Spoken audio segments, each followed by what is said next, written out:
Hi hello dear friends, KSET examination ಕುರಿತು 13/7/2024 ಇವತ್ತು ಬಂದಿರುವ ಒಂದು ಬಿಗ್ ಅಪ್ಡೇಟ್. ಅಧಿಸೂಚನೆ ಬಂದಿದೆ, ನೋಟಿಫಿಕೇಷನ್. ಕರ್ನಾಟಕ ರಾಜ್ಯ ಸಹಾಯಕ ಪ್ರಾಧ್ಯಾಪಕರ ಅರ್ಹತಾ ಪರೀಕ್ಷೆ ಕೆಸೆಟ್. ಓಕೆ, ಅಧಿಸೂಚನೆ ಹೊರಡಿಸಲಾಗುವ ದಿನಾಂಕ 13/7/2024. ಆನ್ಲೈನ್ ಅಪ್ಲಿಕೇಶನ್ 22ರಿಂದ ಸ್ಟಾರ್ಟ್ ಇದೆ.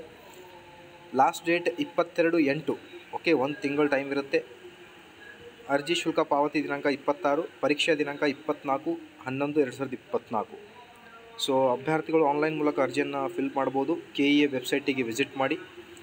ಸೊ ನೋಡ್ತಿರ್ಬೋದು ನೀವು, ಇಲ್ಲಿ ಡೀಟೇಲ್ ಆಗಿ ಕೊಟ್ಟಿದ್ದಾರೆ ಅರ್ಹತಾ ನಿಬಂಧನೆಗಳು. ಓಕೆ, ಸೊ ಇವತ್ತೇ ನೋಟಿಫಿಕೇಷನ್ ಬಂದಿದೆ ನೋಡಿ. ನೀವು ಈ ತಿಂಗಳ 22ರಿಂದ ಕೆಸೆಟ್ ಎಕ್ಸಾಮಿನೇಷನ್ಗೆ ಅಪ್ಲೈ ಮಾಡ್ಬೋದು. ಇಲ್ಲಿ ಶುಲ್ಕವನ್ನು ಕೊಟ್ಟಿದ್ದಾರೆ.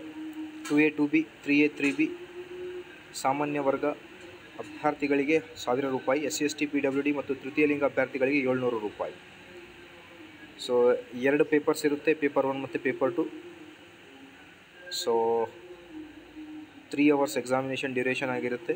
24/11/2024 ಎಕ್ಸಾಮಿನೇಷನ್ ಇರುತ್ತೆ. ಜನರಲ್ ಪೇಪರ್ ಮತ್ತು ಒಂದು ಸಬ್ಜೆಕ್ಟಿವ್ ಪೇಪರ್ ಇರುತ್ತೆ ನಿಮಗೆ. 2 ಪತ್ರಿಕೆಯಲ್ಲಿ ಸೇರಿ ಒಟ್ಟು 40% ಅಂಕಗಳು, 2 ಪತ್ರಿಕೆಗಳು ಸೇರಿ ಒಟ್ಟು 35% ಅಂಕಗಳು ಅಂತ ಹೇಳ್ತಾ ಇದ್ದಾರೆ.